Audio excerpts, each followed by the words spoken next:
this up first. Smells like coil.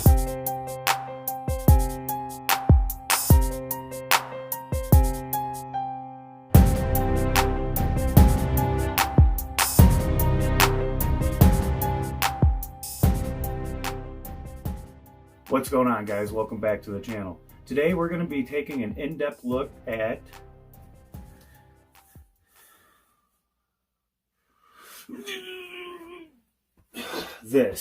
the PYLE Blue Wave PLTAB-12 Subwoofer. And the dust cap is loose. We'll just pretend we didn't see that. Alright, so what I plan on doing with this is actually seeing if it works, and if it doesn't work, maybe we can throw another speaker in it. But I kind of have a feeling that the speaker works. I don't get too much resistance from the coil or any scratching sound, but it's a PYLE, you never know. So then maybe if it works, I'm going to hook it up and we're going to do a listening test, and then after that we're going to go ahead and take it apart, check out the amplifier, because it actually does have an integrated amplifier. And you know, through doing all these videos and all the videos that I watch on people with amplifiers and things, the only thing that I really care about is opening them up and looking at the guts inside. Thanks, Big D. No, but honestly, it's just always a fascination that I've had ever since I was young. So we're going to go ahead and take out the amplifier, check it out, see what makes it run, see if it actually works. I don't know if this works at all. It was given to me, and what he said was he had no idea anything about it. So it's all a mystery. And it's actually funny, speaking of Big D, he just did a video on a PYLE bandpass enclosure, which was god-awful. So definitely go over there and check that out. I'll put it up over there, or one of those two sides. But yeah, so go over there and check that out.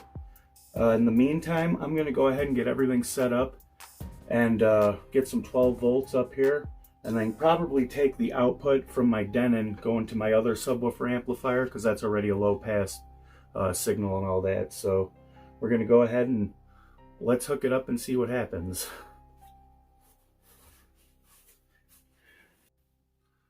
Alright, so I went ahead and hooked everything up. It's kind of weird, but the ground is on the left, and then the 12 volt positive is in the middle, and then the remote is right there. What I did was I hooked up from my Infinity subwoofer amplifier, I hooked up two RCAs into here. So we're going to be using music from the audio library, from the Switch, and from the Denon, listening through the Pioneers. But instead of my normal subwoofers, we're going to be using this, hopefully, in theory. I had to put a 25 amp fuse in because there was a 15 in there and it was blown, which is, that's probably a good sign. And then for our 12 volt power supply, I just have a good old battery with very, very good connections. So that should work just fine.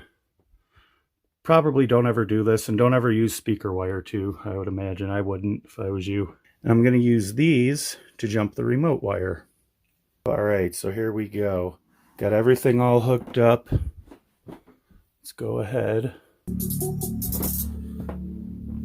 I hear nothing coming out of it.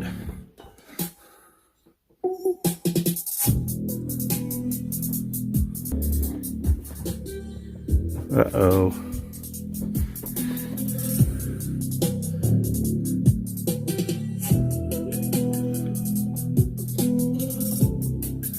Yep, I hear nothing coming out of it.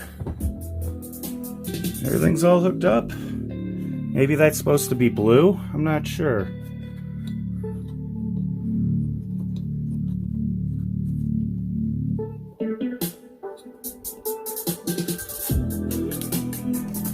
Make sure we got input.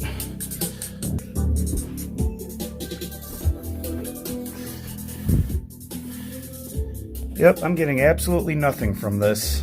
Okay, step 2. Oh, there was a pop.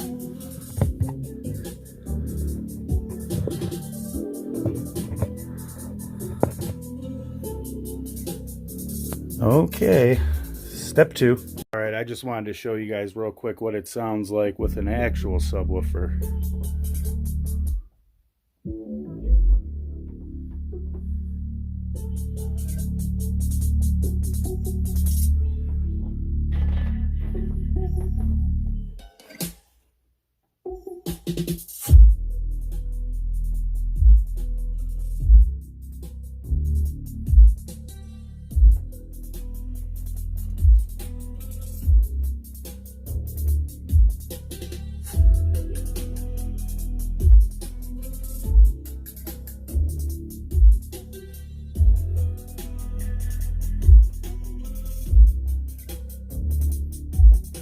Actually really like the bass on that one.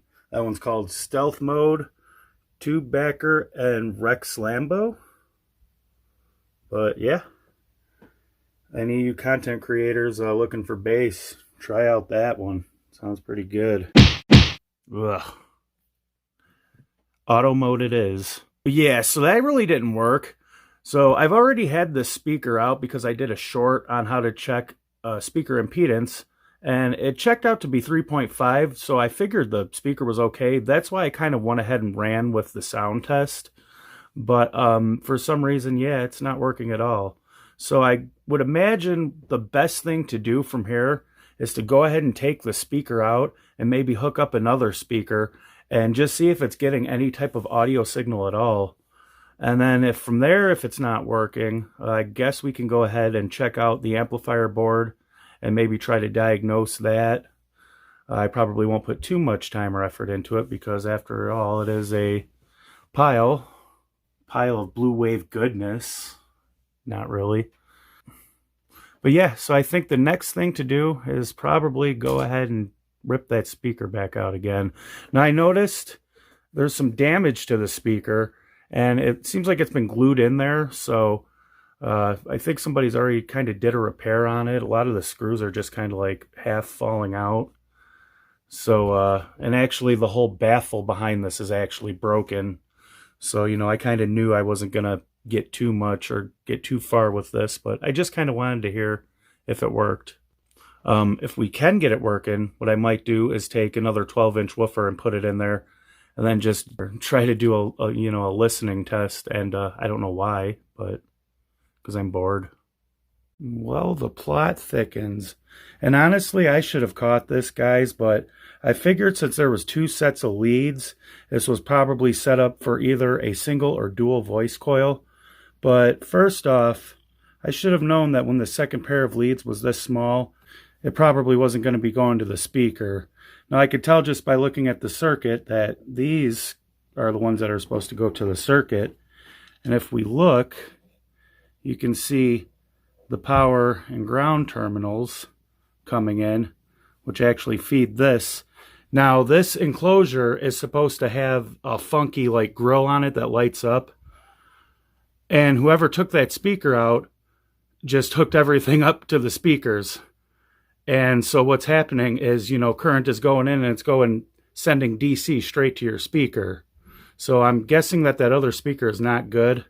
And I'm hoping I didn't just ruin the speaker that I had. It was just an old Pioneer that I had laying around for years, so not really a big deal. But I blew both of my fuses, so I'm going to have to find another fuse.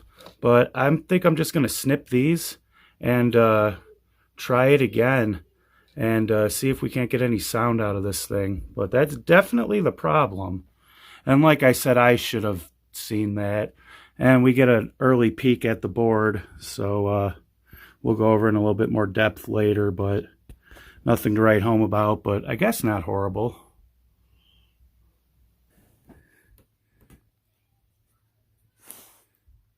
What are you doing, Blue?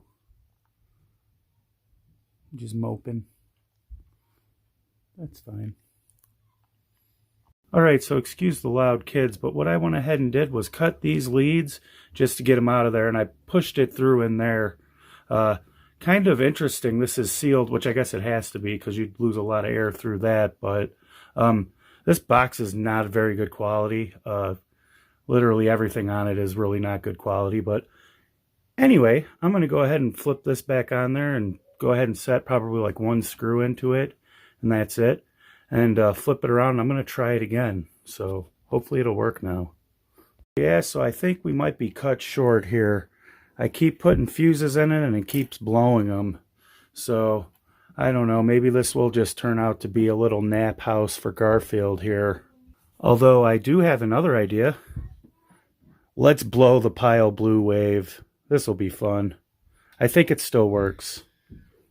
Alright, so I got everything hooked up to this American Pro bass machine amplifier that I've had for years. I'm just going to run a 45 hertz tone because I know that speaker isn't going to last very long.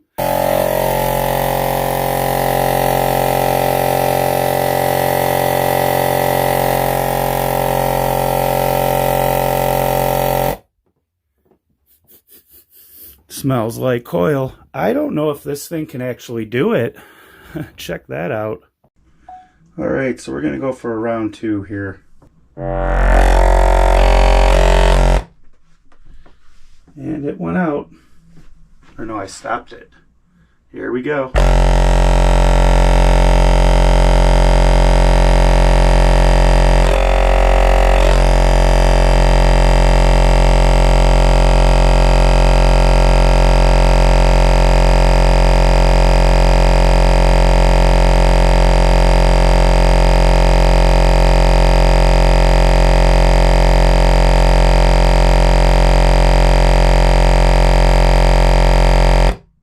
Okay, that's annoying. Alright, so we still got the PYLE. This time I went ahead and hooked up the battery charger to it. And we're sitting at about 13.6 now. I might even leave the battery charger on it. Yep, let's go for it. Give her some volume.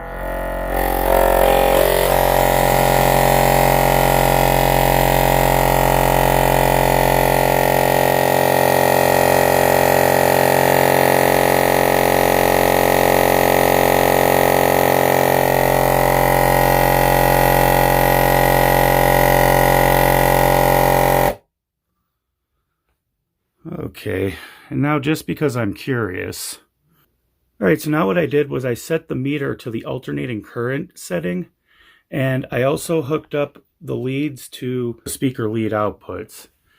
This way, when we check our voltage from there and we use a little bit of Ohm's law, we could figure out how much watts this crappy amp is actually pushing to that PYLE. So let's go ahead and do that. Here we go.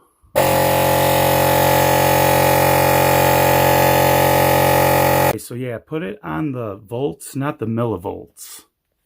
That would help. That one. There we go. Okay, here we go.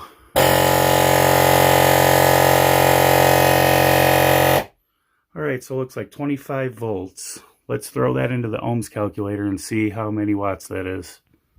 Okay, so with the magic of math and Ohm's law, turns out that the old American Bass Pro whatever amp was only making about 162 watts of power at 4 ohms. And remember guys, it's kind of an easy way to bench test your amplifier just by using the alternating current setting on your multimeter and Ohm's law, and you can figure out how many watts it's making, or a rough guesstimate. I don't really know if the PYLE did better than I thought it would, or if the American Pro did worse than I thought it would. But either way, let me know in the comments if you guys think that I should keep throwing amps at this in increasing increments of power and see what it takes to blow this thing. I know that Big D was putting about 350 watts to a 8-inch PYLE speaker, and I think it was only like 200, maybe 200 to 300 watts, and it blew like nobody's business. So insert dirty joke there. Yeah, thanks for watching, and maybe look out for a new video on this PYLE getting blown eventually. Could happen.